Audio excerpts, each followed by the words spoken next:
can I say thank you? Because we pulled our first all-nighter Tuesday into Wednesday morning, and you joined us. I think it was like 3 a.m. or something, 3:15 a.m. and 2 a.m. Were we on that early, Smith? Damn. Okay. Yeah, I did. We did come in at 1. I forgot. Okay, so you came in at 2 a.m. It all is one whole blur, like 4 days in a row. Um, and I was on edge because the early, it looked, really gloomy and grim. That I put two words together, gloomy and grim, and I made glim, which I think should be a word. It looked very, very bad because Trump was up 300,000 in Georgia. He was up 300,000 in Pennsylvania, and he was, I was like looking at the map, and you said, no, he's going to win Pennsylvania. And I was like, what? And then you broke it down. And I was like, yep, that makes sense. Okay, I'm good now. So let me just thank you for making everything just make sense. You were correct. Thank you. I was happy to be correct. That would have been a terrible time for me to start being wrong. Okay, so what's going to happen next, oh Negro Damas? On January 20th at noon, Joe Biden will become the 46th president of the United States. What happens for the next 70 days, what happens between now and us getting there is going to be scary and terrifying and, norm breaking and all of these things. But on noon on January 20th, the Constitution says Joe Biden takes control of the government. Now, I don't know if he will be president of the United States. He might be living at the Hay Adams when he is, right? He might be living at the Four Seasons, the real Four Seasons, not the landscaping company when he is, because Trump might be holed up in the White House in some kind of bunker situation. But the power and control of the federal government will transfer from Donald Trump to Joe Biden at noon on January 20th. Have no doubt about that. Okay, walk us through between now and then. There are lawsuits being filed. Trump is throwing a lot of stuff at Joe Biden, right? He is seriously throwing stuff, but none of the stuff is serious, right? And that's the difficulty. Like our minds have to wake up to. We have all seen, and I've had this conversation with myself multiple times, right? Of we've all seen Trump wiggle out of things that would stop any other president, right? And so it's kind of, we have a bit of PTSD. It's like, well, why would an election stop him? Nothing else did. And I get that concern and fear because it's a lot of confusing stuff. But people have to remember that legally speaking, there is nothing for him to do right now. His lawsuits are, I believe the scientific term is trash. His lawsuits are trash. There is no merit there. Even if you accept all of his facts as true, which why would you? But even if you did, they don't overturn enough votes to change the results in many of these states. I mean, think about Benghazi. That's the Sharpie. I was told to vote with the Sharpie, and it didn't accept what that's like 3,000 votes tops. Biden is up in Arizona by something like 12 or 13,000 last I checked. You're not changing the results of the votes.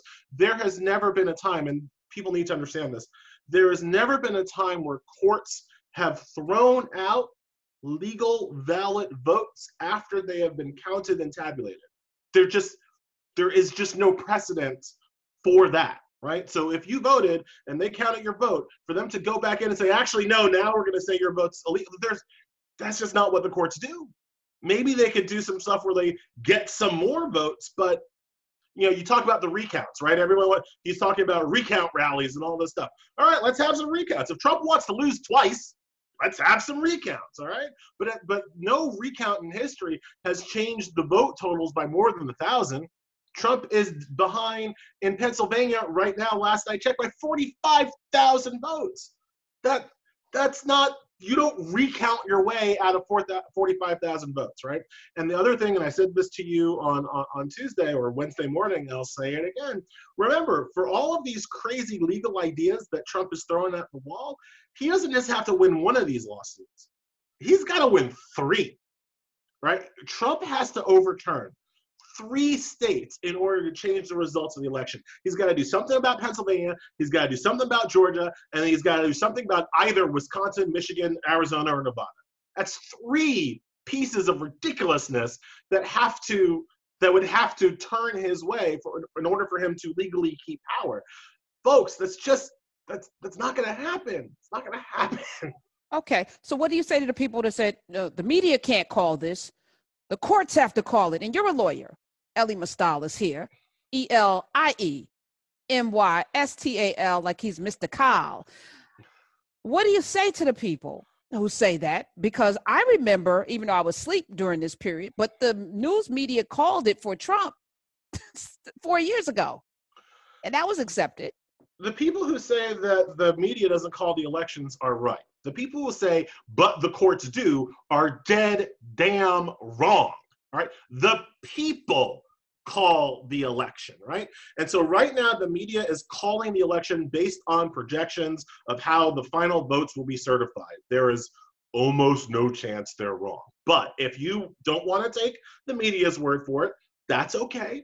You can wait over the next week. The states themselves will certify their election results. I take everybody back to 2000 and Florida, when the Republican Secretary of State, a woman named Davis was her last name, I believe. She was this, Republican lady. Kathleen, right? It wasn't Davis though. Oh my gosh! Now you put the wrong name out there, and it messed me up just now. Catherine. Okay, all right. Give me a Google check. Somebody. I'm gonna do it right now. Florida. Catherine Harris. Catherine Harris was Republican Secretary of State, and she was in charge of certifying the results in Florida. Once she certified the results for Bush, that is when Gore started running out of legal options, right? That is when what we were talking about, that's how we went from a count to a recount. That's how we got all the lawsuits in. It was whether or not Gore could force a recount to overturn the certification of election results in Florida. That's what that fight was about, right? Think about it now, pull you forward to 2020. As people are saying, the media doesn't call the election. That's right. But the states do. And so when the states certify the results of their own election, Pennsylvania, controlled by a Democratic Secretary of State, oh, by the way, when the states certify the results of their own elections, that's the call. That's the thing that makes Biden, the likely winner. We can talk about the Electoral College stuff, which I'm sure people want to, but fundamentally, once the states certify their results, that's when that's this difference between the media calling it and the people calling it. The courts don't really have a role in that. And even though the Supreme Court, and again, I've spent, certainly most of my life, but particularly most of the last 6 weeks, warning people about all of the terrible things the Republican Supreme Court might be willing to do. The Republican Supreme Court has already indicated that they are unlikely to weigh in on any election challenge unless it is dispositive on the final winner, which means that even if they think they might have an argument in Pennsylvania or in Arizona, if, John Roberts and Brett Kavanaugh don't think that Arizona or Pennsylvania by itself is going to overturn the final results of the election, which it won't, they're disinclined to take that challenge up. So it's just, he lost. Yeah. And Pennsylvania is important because that's all Biden needed was Pennsylvania, by the way. So it depends on how you do the numbers. But again, Biden is right now on track to win 306 electoral votes. By the way, exactly how many electoral votes Trump won last time. So to overturn the results, Pennsylvania has 20 electoral votes. Let's say you throw in Georgia, that's another 16. That gets you to what? 270, which is still a Biden win. So you need a third state on top of Pennsylvania and Georgia that you're going to flip. And that's why it's just hard to see where the math works out for them. All right. And these states have until December 8th to certify, ratify, codify its votes. Now, the electors from the Electoral College, Hillary Clinton is actually an elector in New York. How weird is that? And ironic, I think. There's a rumor, but it's not a rumor because the electors don't have to follow the will of the people. Wrong. Correct? They do. Okay. Wrong. Come on. Talk to me. do. So a couple of things.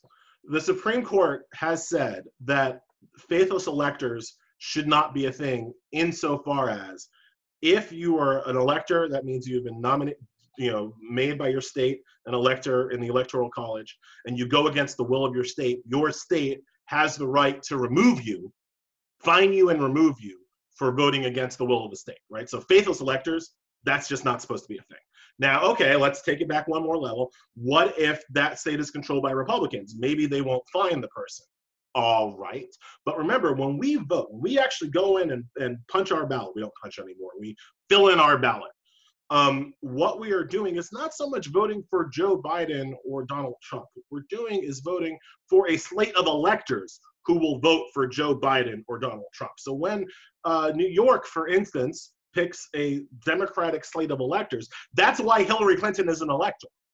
If Trump had won New York, Hillary Clinton would not be an elector. It would be a Republican state of electors. Perhaps George Pataki would be an elector. Perhaps Rudy Giuliani would be an elector. Who knows, right? So when you're talking about electors flipping, what you're really talking about is kind of hardcore party officials voting for the other guy, which doesn't really happen. Well, so it happened in 2016. Hold on, 2016.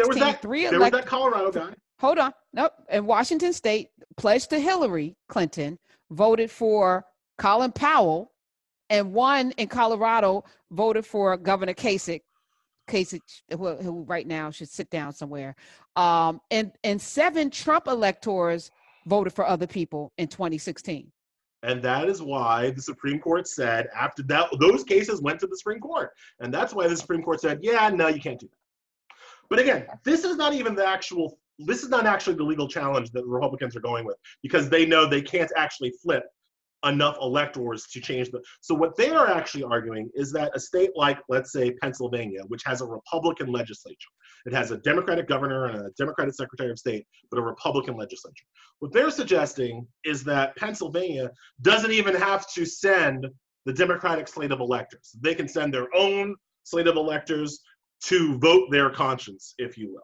Now, the reason why this is wrong is twofold. Number one, while the states do have the authority to choose how they will choose their electors, that election, and I know I'm using words that kind of mean the same thing, so I'm trying to be clear, that determination has to be made before the election. Pennsylvania actually thought about doing this and decided not to. Once the election started, once we got to November 3rd, Pennsylvania no longer had the right to change the manner in which it chooses electors, because that would essentially be a bait and switch, right? This isn't a Groupon, right? You can't say like, oh, we're voting for, actually, no, we're voting for something. No. Pennsylvania's right to change how it was going to choose electors was determined by November 3rd. If they wanted to change that, they missed the opportunity to do that. So now the secondary argument is that the only time that you can kind of overcome the will of the people, it's a statute that says if the people fail to make a choice. Now, a close election is not failing to make a choice. It's making a choice closely.